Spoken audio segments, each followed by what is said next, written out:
নমস্কার বন্ধুরা, এই ভিডিওটা যদি আপনাদের ভালো লেগে থাকে অবশ্যই একটা লাইক কমেন্ট করে আমার চ্যানেলটাকে সাবস্ক্রাইব করে দেবেন। আমার একটু চেষ্টা আর আপনাদের ভালোবাসা।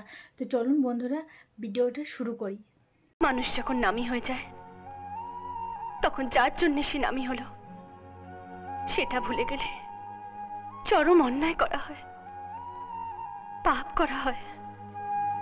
আমি যে কোনোদিনও গায়িকা হব এ আমি স্বপ্নেও ভাবিনি। আমাকে গায়িকা করার জন্য যে মানুষটা সারা জীবন নিজেকে উৎসর্গ করেছে, দিন রাত মাথার ঘাম পায়ে ফেলেছে, মিউজিক ডিরেক্টরদের দরজায় দরজায় ঘুরেছে, তাদের বাড়ির বাজার বয়েছে, নিজে সমস্ত অসম্মান পেয়েছে, আমাকে সম্মানের জায়গায় বসানোর জন্য যার উৎসাহ আর উদ্দীপনায় আমি আজ আপনাদের সকলের সামনে এই বিশাল সম্মান পেতে চলেছি, সেই মানুষটা কে আপনারা জানতে চাইবেন না? হ্যাঁ, এক সময় সে চোর ছিল। আমি তাকে বাল্মীকির গল্প শুনিয়েছিলাম, রামায়ণ পড়তে দিয়েছিলাম।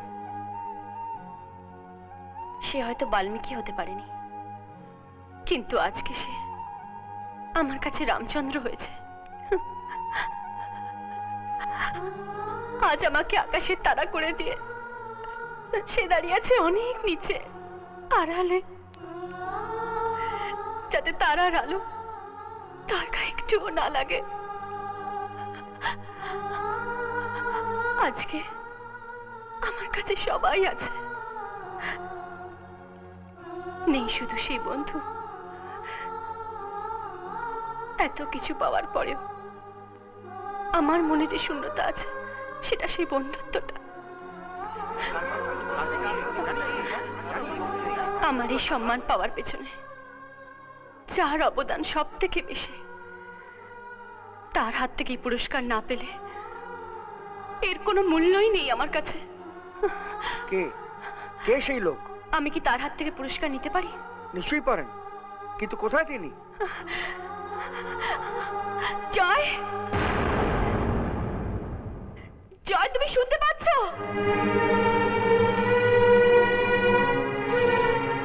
জয়, তুমি যদি এখানে কোথাও থাকো প্লিজ এসো। জয়, আমি তোমার হাত থেকে পুরস্কার নিতে চাই। আমার সবচেয়ে বড় বন্ধুটিকে আমি সবার সামনে স্বীকৃতি দিতে চাই। প্লিজ তুমি স্টেজে এসো জয়, প্লিজ। আমার বিশ্বাস তুমি আজকে এখানে আছো।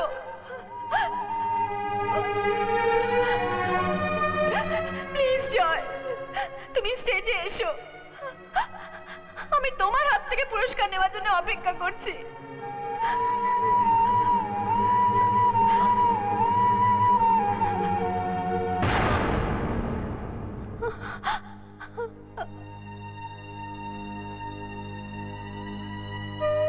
এসো জয়, মঞ্চে চলে এসো। জয়, যা যা, দেরি করিস না। অঞ্জলি তোকে ডাকছে, যা যা।